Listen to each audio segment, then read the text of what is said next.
প্রিয় কৃষক ভাই ও বোনেরা, আসসালামু আলাইকুম। আপনারা কেমন আছেন? আশা করি সবাই ভালো আছেন। আপনাদের দোয়ায় আল্লাহর রহমতে আমিও ভালো আছি। আজকে আপনাদের দেখাবো যে বড়ইয়ের বাগানে আপনার বড়ই যাতে না খায় এই জন্য আমি সিফটির জন্য জাল ব্যবহার করছিলাম।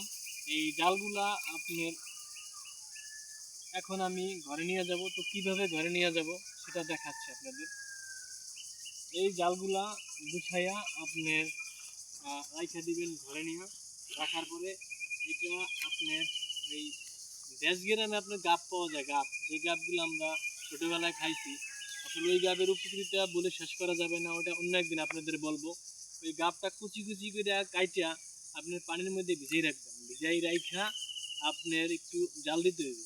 জাল দিয়া তারপরে আপনি পর্যাপ্ত পরিমাণ জাল দিয়া যতটুকু পানি আপনাদের প্রয়োজন হয় এই জালটা দেওয়ার জন্য, সেই পানিটার ভিতরে এই জালটা দিয়া আপনার রৌদে শুকাইয়া, ভালোভাবে রৌদে শুকাইয়া আপনার বস্তা ভইরা এমন একটি জায়গায় রাখতে হবে, আপনারা রাখবেন সেইখানে জানে ওই যে বাইরটা ইন্দুর আছে না, ইন্দুরগুলা আপনার স্পর্শ না করতে পারে। যদি ইন্দুরগুলা আপনার স্পর্শ করে তাহলে কিন্তু কৃষক ভাই বোনেরা অনেক বড় ধরনের ক্ষতি আপনাদের সম্মুখীন হতে হবে।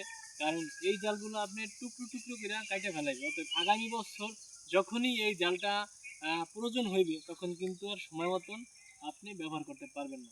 অতএব আপনারা সহ সবাই সাবধান থাকবেন। আমিও সাবধান থাকি ইনশাল্লাহ।